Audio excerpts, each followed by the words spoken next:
Sales, marketing, and RevOps. It's sink or swim out there, and yesterday's strategies and tactics won't help you today. This is Revenue Today, and I'm your host, Jared Robin.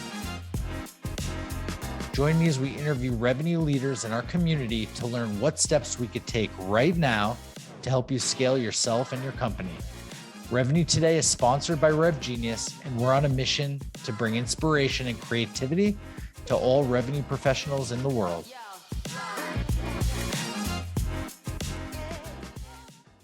Want to shout out our sponsor, Demandbase. Demandbase is smarter GTM for B2B brands.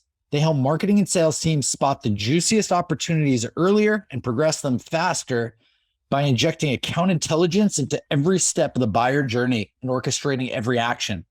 For more information about Demandbase, visit demandbase.com. Let me just share with you some of our customers that you can see some big names here. We're very proud of them, and there's many more. And we'll definitely continue to tell you some stories about our customers moving forward. And with that, let's move on to the last section of the webinar, questions and answers. Before we go into that, I want to mention a few things that you can look at right now or immediately after the webinar, and we'll be sending you them in an email as well. Obviously, come to our website or try our free trial. You can also see some examples of the data that we provide over there on the website and the free trial. We also have an exclusive offer for RevGenius community, and we can offer you a free 30-minute consultation with one of our data scientists to discuss your segmentation needs and maybe show you a quick demo of what this might look like for you. And we can also create a list of up to 5,000 net new SMB contacts for you that map to your ideal customer profile to show you again what the platform can do for you. So that's an exclusive offer for RevGenius community. And again, we'll be sending that in an email later on. And like I said, the Forrester 2023 Planning Guide for Sales Ops, a great piece of content. We'll be sharing that with you in an email after the webinar. So I think great deliverables that you will get from us later on. Definitely go ahead and use them. And with that, let's get started with the questions. You ready, John? Absolutely. Great. So let's go ahead. Let me see. The questions are coming in, and I want to remind everyone to go to your question tab and submit your questions, as we still have some time to take some questions. Let me take the first question that came in. The question is, how do you upload your data into your platform, and where is all the data manipulation and prediction taking place? Is it in Excel? Is it in your platform? Is it in my BI system? That's the question. So it's a very good question because I didn't get into the specifics of how the platform works, but the idea is that the platform is very flexible and there are many ways to get the data. But a typical way will be to upload the data from wherever it is. It could be in Excel. It could also be Salesforce CRM or any other CRM. Upload it to our platform. Do all the manipulation, enrichments, and even I call it exploration on the platform. Build some prediction or scoring models on the platform, and then export it back to where it really needs to live. So if it's for the salespeople, you export it back to Salesforce. If it's for BI, we have APIs that connect you to your BI systems. If it's for marketing, we can bring it back to HubSpot. So many APIs and connectors allow us to be very, very flexible, upload the data from anywhere, manipulate it, and send it back to wherever it needs to be. Good. So great question. The next one is for you, John. Mm-hmm. Let me read it. The question is, how do you do market sizing when you go outside traditional segmentation by vertical or company size? Well, market sizing is always looked at as more of a science than an art, but it's a little bit of both. There are great data providers that can help you understand the nature of the market. So if you have something like, I thought the example that you gave, Iris, was really interesting, that Shopify users are a good target for a customer. Well, how many are there? And how big is that market? You might look just at them. You might look at all the e-commerce providers and say, if we sold to people using e-commerce, what does that look like?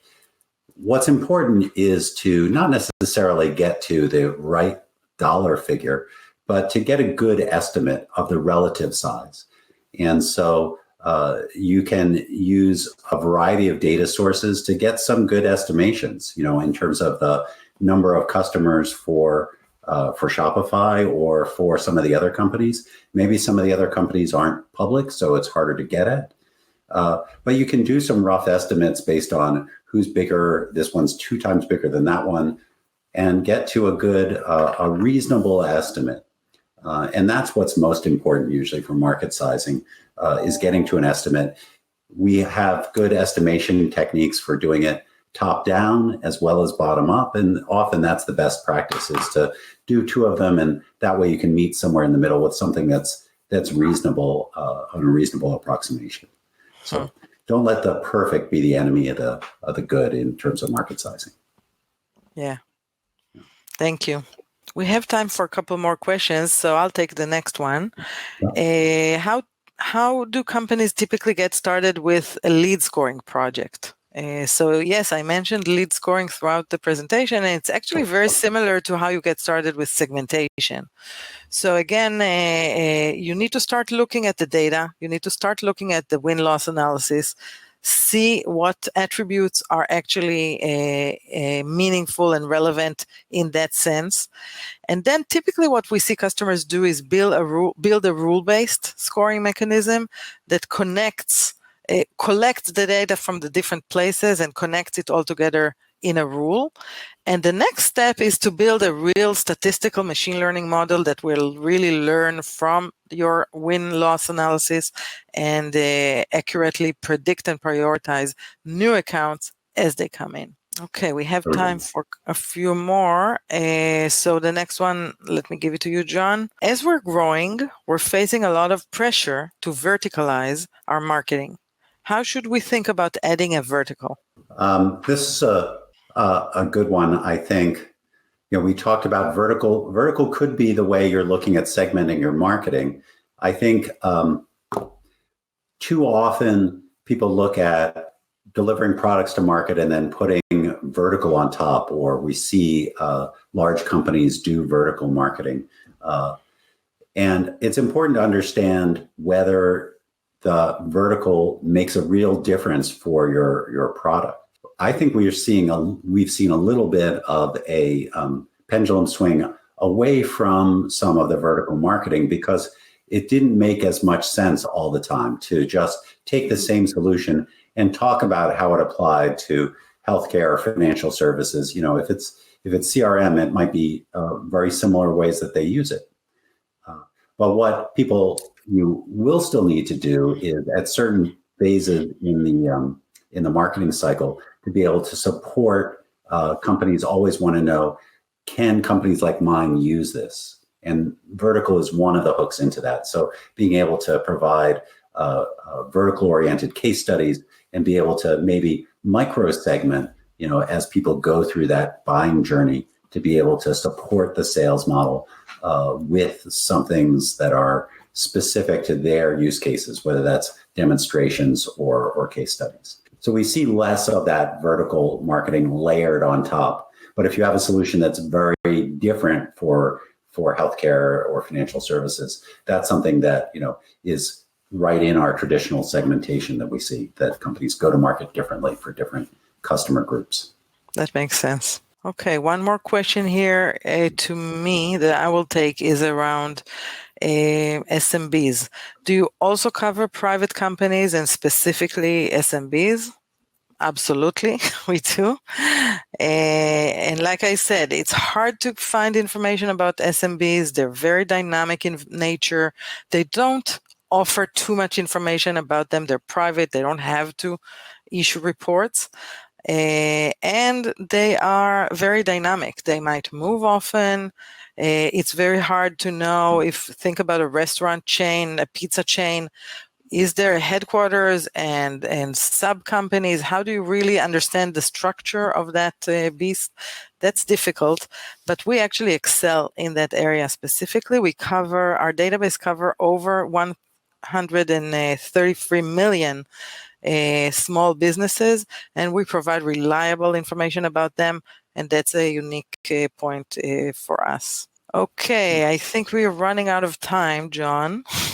So I'd like to thank you for joining me today and thank everyone for joining us for this webinar. We'll be very, very happy to be in touch with you and show you how our Explorium platform can be used for segmentation and for other go-to-market techniques. Thank you very much, and I hope to see you in our next webinar. Thanks, Iris, and thanks for the opportunity, and thanks everyone for your time.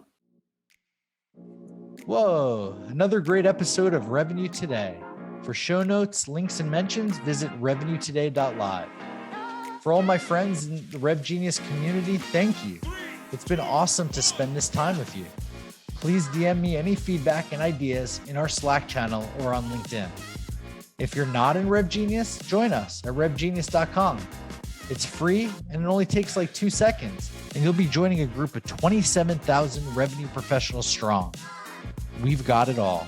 Looking forward to seeing you there. Catch you on the flip side.